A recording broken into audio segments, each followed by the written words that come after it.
Welcome to this segment of the Our Finger Lakes History Series. I am Seneca County historian Walter Gable. This segment deals with Robert S. Duncanson, who is considered the best African American landscape artist of the western part of the United States during the 19th century. Robert Duncanson was born in the town of Fayette in Seneca County. We don't know the exact year, but he was born, exact date, but he was born sometime in 1821 in the town of Fayette.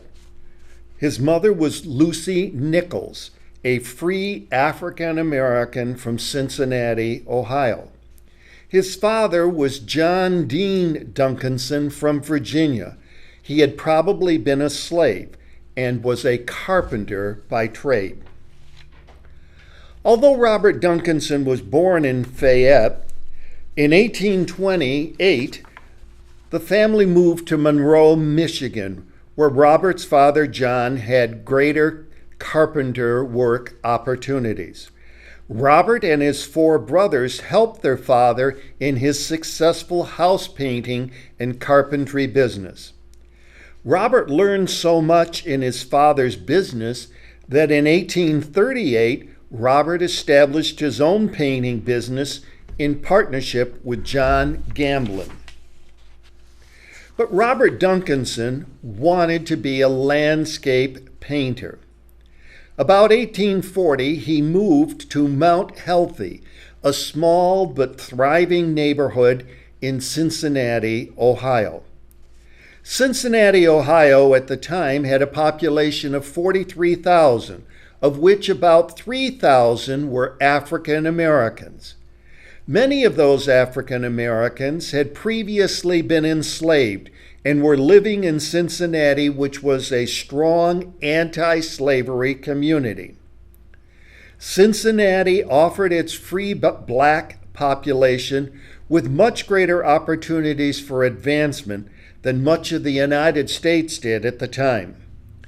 Cincinnati was an ideal place for Duncanson to develop his skills as an important landscape artist. His first significant painting was Cliff Mine, Lake Superior in 1848. This painting was commissioned by abolitionist clergyman Charles Avery of Cincinnati. Note how well Duncanson portrays the cliffs in this painting. A dominant painting style at this time in the United States history was the so-called Hudson River School painters of nature scenes. Obviously, Duncan's attention to details in his landscape painting was influenced by this Hudson River School of painters. In 1851, Duncanson painted this Blue Hole Floodwaters Little Miami River painting. Note again Duncanson's great ability to depict the fine details of a nature scene. This painting and his Cliff Mine painting established Duncanson's status as one of the most important painters in the western United States at the time. In 1851, Nicholas Longworth, another abolitionist and wealthy Cincinnati landowner, commissioned Duncanson to paint 8 elaborate landscape murals to adorn his family home called Belmont. Shown here are 4 of those murals for that Belmont mansion. These murals are some of the largest pre-Civil War domestic murals painted in the entire United States. Today, Belmont, the family estate of the Longworth family, is the Taft Museum of Art. The money that Duncanson made from his work for Nicholas Longworth enabled Duncanson to finance a trip to Europe to expand his artistic skills and knowledge. In 1853, Duncanson went on a 9-month tour of England, France, and Italy. He was accompanied by his friend and fellow landscape artist, William Louis Sontag. This trip to Europe was the first by an African-American artist. Duncanson was particularly influenced by the painting of Claude Lorraine and J.M.W. Turner. Shown here are a painting of each of these two artists. What Duncanson learned from that first trip to Europe prompted him to make several subsequent trips to Europe, with each trip leading him to add new elements to his subsequent painting.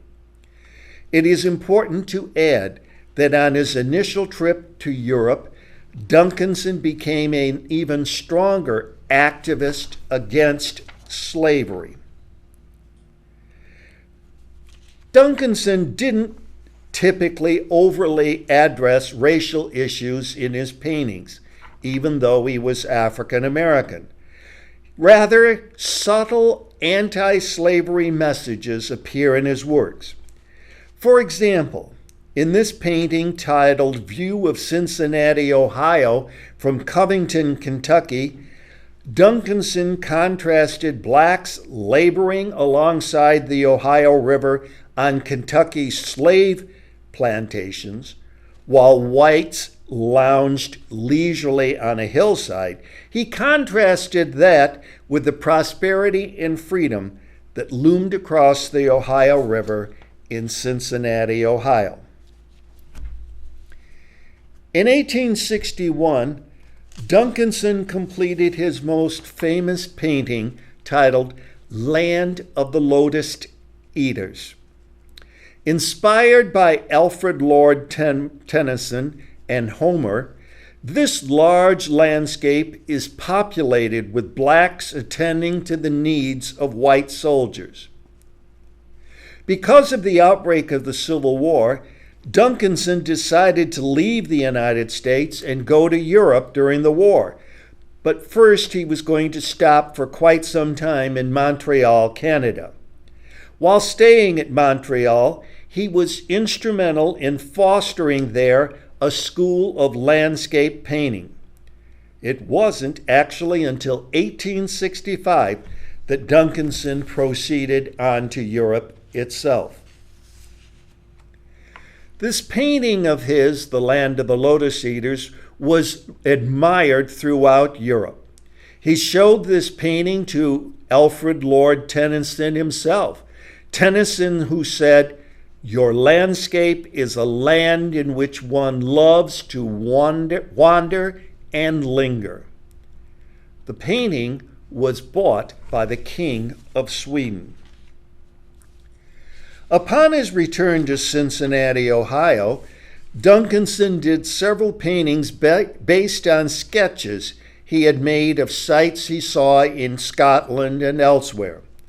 This is one of these paintings. It is Ellen's Isle, Loch Katrine, that he painted in 1871. In the late 1860s, however, Robert Duncanson began to suffer from dementia, although he remained otherwise in good health physically. He continued painting. Despite his dementia, Robert Duncanson was actually doing some great painting. This painting is titled Sunset on the New England Coast, and he completed it in 1871.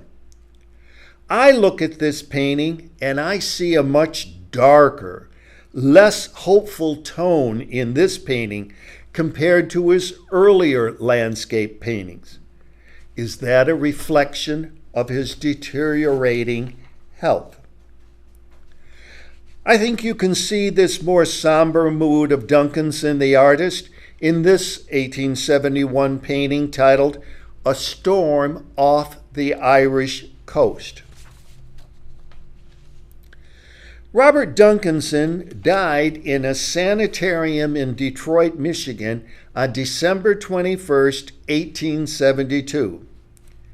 With his death, Robert Duncanson's reputation as a great landscape artist became forgotten until just a few years ago when the Smithsonian in Washington, D.C. did a special exhibit of his artwork. Art historian Claire Perry, curator of the Smithsonian special exhibit, said that Duncanson invented a unique place for himself that no other African American had attained at that time. It was a position as an eminent artist, recognized both within the United States and abroad as a master. As a summary of Robert Duncanson, let me begin by saying a portion of what is said on this Ohio historic marker that has been shown, that Duncanson rose above racial oppression and prejudice. Remember, he was an African American, although he was of light skin color. He rose above that to create expressions of African American cultural identity, leading the way for other people of color to pursue careers in the arts. We should be proud that he was born here in the Finger Lakes. I hope that you have enjoyed this program, which is part of our Finger Lakes History series.